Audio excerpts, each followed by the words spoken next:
Okay, so I kind of wanted to talk about the ASVAB test today. So, I'm kind of making this video for myself to look back on when I'm older and stuff, and then so I can document my military process, and I can be like, oh wow, I remember doing that. And then I can also make this for my friends and family who want to follow along on it. However, the first part's kind of boring, so this stuff's really more for you guys, I guess, more information that's helped me and my experience, so hopefully I can help someone else who is trying to enlist and they have questions. So what is the ASVAB test? It's pretty much a test that every branch of the military, Navy, Army, Marines, Air Force, takes to get like evaluated on what jobs they qualify for.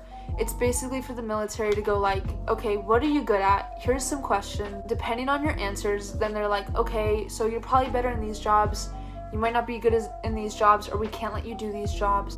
So this test is really important because obviously the higher you score, the more jobs you have available to you, and just good opportunities and good stuff that obviously you want. You want the most jobs you can get. Now, and it depends too, because sometimes your dream job might not require a high score, and that's fine. Like sometimes, like a lot of the higher scoring jobs, usually that's like Intel, computer-y things, beep bop boop type stuff. And so if you're not into that, who cares? Like, you don't care about that higher score. Maybe like your dream job has one of the lower scores. That's fine. Now, obviously, you want the options available. You never want to block out opportunities in your life. So if you can study well and study hard for this, you're setting yourself up for success, essentially, is what I'm trying to say. So I kind of want to go briefly over how the test is structured and kind of like how the test taking process works and what to study for. The ASVAB is not a 100% percentile type score. It's not like you get this many questions right and you get an 80% on it. It's not that type of test at all. It's more your score of like, I think average scoring is like 50, and that's basically saying you've done 50% better than most people who've taken this test. So my overall score was a 62. Not that great. All my recruiters are like, oh, that's fine, that's better than I did, but I wish I kind of got higher, and I'll go over this. This is a bit of, I'll go over my experience towards the end, but I got a 62, and so that basically means I did 62% better than everyone else. I think a really good, like, I think the highest you can score is a 99. You cannot score 100. I think it's impossible. They've made it impossible, so you cannot score a full 100. But yeah, so don't worry about like, I have to get 100% on this test. It won't happen. Now, the test has 8 different like subcategories in it, I believe, or it has 8 or 9, I forget. But I'll go through them. There's arithmetic reasoning, basically just problem solving but with numbers. It's common sense. This isn't like algebraic formulas or anything. It's like, if you're out shopping for food for the party and this many people are coming, how much food do you need to buy? It's that type of stuff. So don't worry, I'm not good at math, but I did fine in this area. There's auto and shop info, which is like, what tool is this? How, like, if all these gears are like in this way, like how will it turn type stuff, I guess. Electronics info, like how does electricity work, open circuits, wires, stuff like that. General science, like biology, like how does the earth work, you know. We'll have like human anatomy in there, weather type stuff. It'll have that stuff in it. And then there's math knowledge. That's where like the formulas and stuff come in. That's more I think it's just basic algebra. I didn't see anything in like basic geometry. I didn't see anything super duper tricky there. I'm just not good at math, so I studied extra hard for that one because obviously I wanted to do well. Mechanical comprehension, I think that gets more into like, these gears are built this way, so if you're turning it, how will these work? Like car stuff, like how does an engine run? So I didn't know too much about that, so I had to study extra hard for that too. Paragraph comprehension, which is basically, there's going to be a long bunch of text and you gotta understand what was it telling you, or what did you get from that, just so you know, can you understand large chunks of information. And then word knowledge, which is like how good is your vocabulary. And then there was another thing where like, I forget what it's called, but basically like it gives you like shapes and like pieces and stuff, and it lists them, like this is the first shape, this is the second shape, and this is the third shape, and now you need to make this shape. So how are they going to touch sides, and how are you going to put it together? And it's a little difficult because you're trying to do this in your head. Like, obviously it's on a screen, or the question or problem is on paper. So you're trying to like build it in your mind, and then it gives you an option, like how will it look? And so you have to like, this is what I'll have an example. I'll have examples for what all these questions kind of look like on the screen as they pop up. But those are the basic categories. Resources that I used to help study for this was the ASVAB Study Guide Mometrics, I think is how you pronounce it. This is what it looked like. It helped fairly well. I would show you guys if I had it, but I threw it out for reasons, which I'll get into later. But definitely get a study guide. It goes into a lot more detail than I will. It has pictures, diagrams, it has practice tests. I would 100% buy one. And then online resources, 2 websites that I kind of wanted to point out because they helped me probably the most. Everything else was kind of like but the ASVAB practice test online.com helped a lot because that had practice tests, and you could do like practice tests for specific categories. Like if you just wanted to work on electronics, you could do that. Or if you wanted to like take the whole 8 or 9 categories, you could do it all in one go. And yeah, it just gives you like a score. Like this is probably what you would score if you took the actual one. So, and it's pretty accurate. I'd say it is very accurate to what the actual ASVAB is. So I would 100% take some of those. It also goes like into like, again, this is how the scoring system works. It'll explain it really well. And then the ASVABpracticetest.com is another recommendation. This one had a lot of resources for studying, I think, electronics and general science. It had some of the best like study stuff because pretty much everything they cut, like if you just memorize or really work on understanding what's on that website, it's almost all on the ASVAB. Like nothing on there was useless, and I pretty much used it all on the test. So I would go check those out for sure. And now I kind of want to go into the process of actually taking the test because I heard it's changed since COVID. So it's kind of weird. The way it would usually go is you would go to MEPS, which is a military entrance processing station, and you would take the test there. But because of COVID, they're just trying to get you in and out faster, less touchy things, less being out there, which I understand.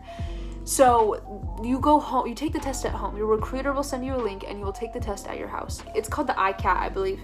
And it's the ASVAB. It's not a different test. It's a different name because you're taking it at your house.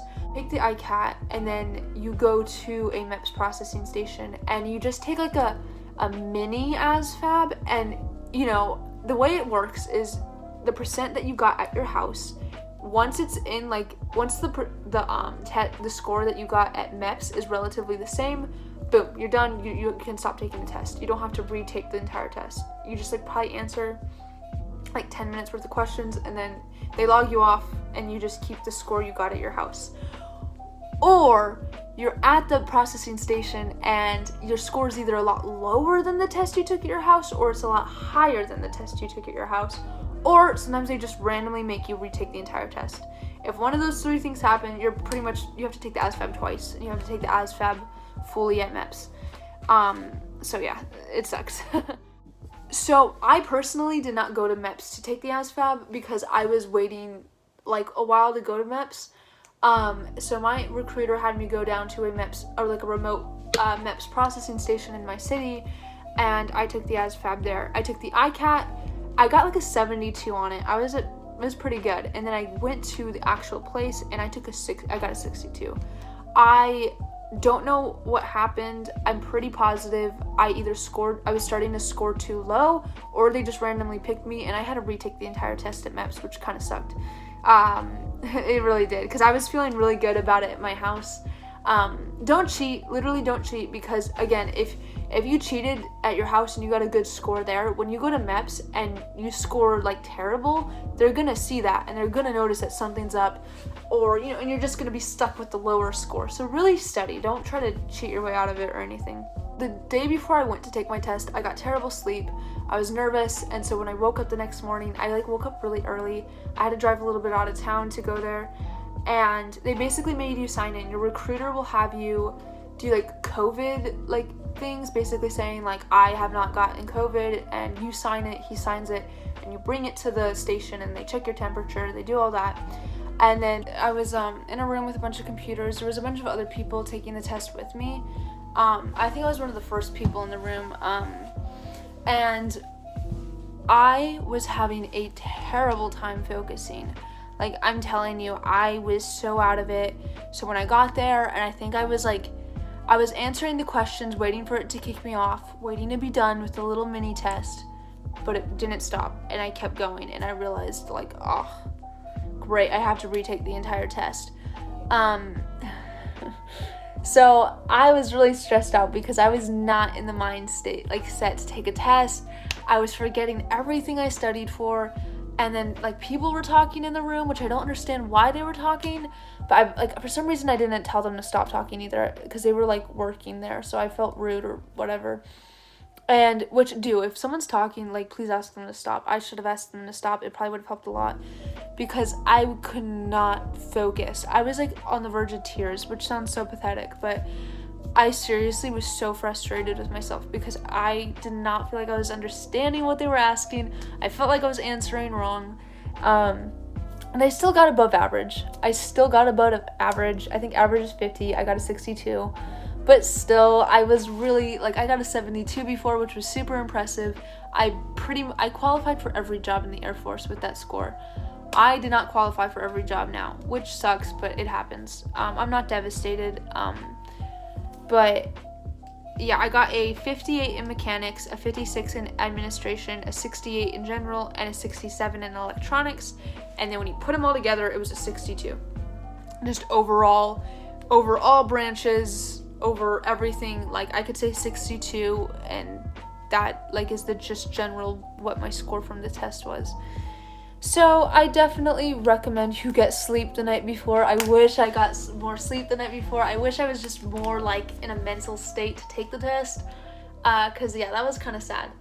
But yeah, and then they gave me, like, a paper. I'm not really gonna show it, but you can kind of see, like, through the sun that, like, it gives you like your score for the Marines, your score for the Navy, Air Force, Army, Reserves, or I mean not the Reserves, the Coast Guard.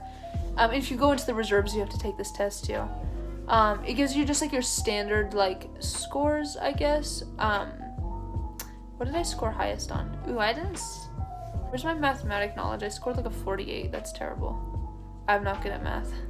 Which, again, if I study, I think at one point I was also kind of like, I didn't take studying as serious as I should have. And I still scored above average. Like, I'm telling you, this isn't a super duper hard test, but I mean, if you want the most opportunities, take it seriously. I probably could have taken it a little more seriously. But yeah, that's kind of what I have to say about it. That's why I threw away my book. I was so frustrated because I was like, I studied, I tried somewhat. I definitely did study a lot. I could have studied harder in the math area, was specifically where I slacked off, but everywhere else I tried really hard because I didn't understand cars, I didn't understand mechanics or electronics. So yeah, I kind of felt like at that point that all my studying for that counted for nothing because I couldn't focus. So please get a good night's sleep before. Please stay mentally just aware and mentally healthy for the test, because that plays a big role in test taking. And this test is pretty much the SAT and ACT. So if you've taken one of those, or you're studying for those right now and you're trying to take them now, take the ASVAB now. If you've ever taken it in high school, I know that recruiters will come and make you take the ASVAB test. So if you've already, like, done it, that's great. But if you haven't, it's just like one of those tests. So yeah, so that's it for today. I kind of just wanted to brief on the ASVAB test taking process. I would like to go over more, like, probably MEPS next, because I do have a unique situation and circumstance with that, and I kind of want to shed light on it and just help anyone else who was in my situation, because I know I was stressed looking for answers, so I want to give those to you guys. ASVAB is pretty typical for me. There's nothing too special there. But yeah, I have a whole bunch that I want to talk about with this enlistment process, because if you're talking about medical waivers, I'm your girl. So anyways, yeah, that was it. Thank you for watching. I hope this helped someone. If you have any questions, please comment below and I'll try to answer them for you. Have a great day. Bye.